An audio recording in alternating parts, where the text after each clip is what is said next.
Rugby was a competition in the 2016 Olympic Games. Before 1924, rugby was only in the program 3 other times.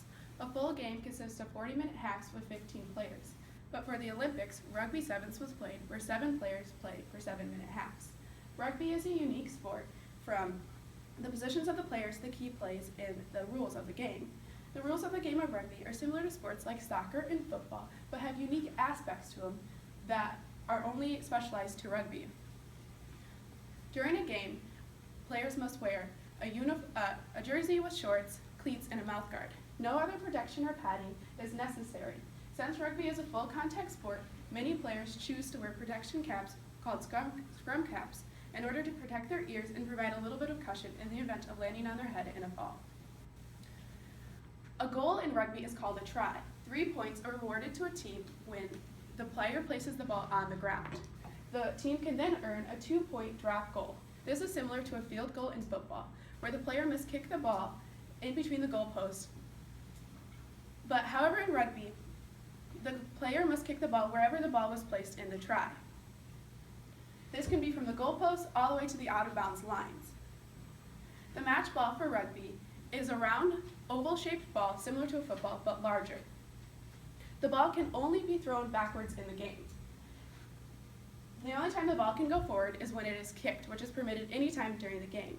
An article in Opposing Viewpoints found that unlike basketball, where the women's ball is smaller, and baseball, where the mound height, bat length, and number of innings are all different from softball, and lacrosse, where the women's version does not permit full contact sports, rugby is played exactly the same for women and men.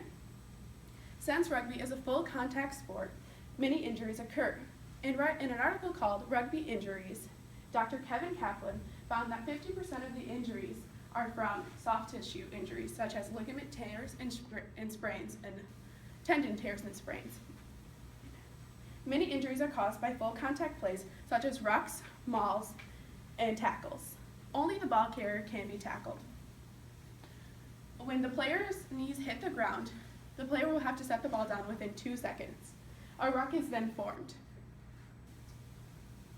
A ruck occurs when the players from opposite teams bind together and try to regain possession of the ball by pushing their opponent away from the ball. If a player cannot be tackled, then a maul occurs. A maul happens when the teammates hold up their player and push them as far as they can down the field. The other team is trying to push the players back and strip or tackle the player. Once the player touches the ground or the ball is released, the maul ends. If a player throws the ball forward, or if the ball hits the player and rolls forward, then a penalty is earned and a scrum happens. The ball is thrown into the middle of the tunnel that is formed by both teams, tightly bound together. The middle players can then compete to kick the ball back to their teammates. The other players are holding the scrum together and pushing against the other team to drive them back away from the ball to regain possession of it.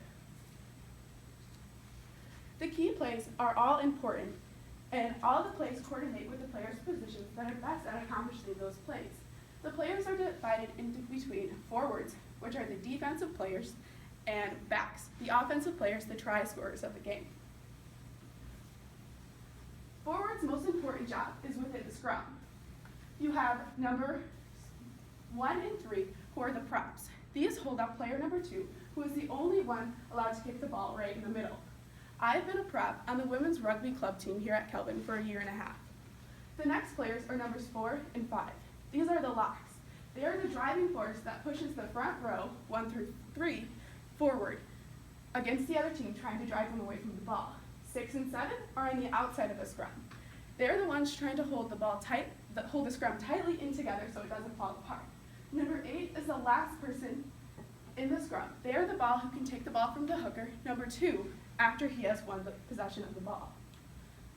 The back's most important job in the game of rugby is to score tries and set plays. You have number 9, who is called the scrum half. The scrum half is the only one who is allowed to get the ball out of the scrum and rucks. Then you have number 10, who is the fly half. This is like the quarterback in football. They're the ones who set plays and tell the forwards and the backs where to go. Then you have numbers 11 and 14. These are the wings. These are the wings who are on the outside of the field. Then you have numbers 12 and 13 who are the centers. These are the strong dynamic runners who are most likely to score a try. Number 15 is the fullback. They're similar to the sweeper in soccer and the safety in football. They're the last man of defense from the opponent scoring a try. All the players and their positions are important in the game to fully complete the key parts of the game.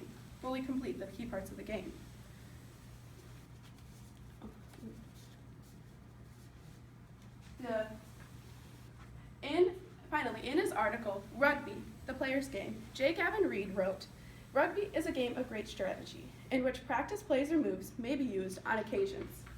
Yet, most of the game requires spontaneous decisions by each and every player, as well as by the team as a unit. This is exactly why I love rugby. The uniqueness of the game's positions, plays, and rules make the game fast-paced and exciting from the different options players can use to move the ball closer to the try zone." Thank you.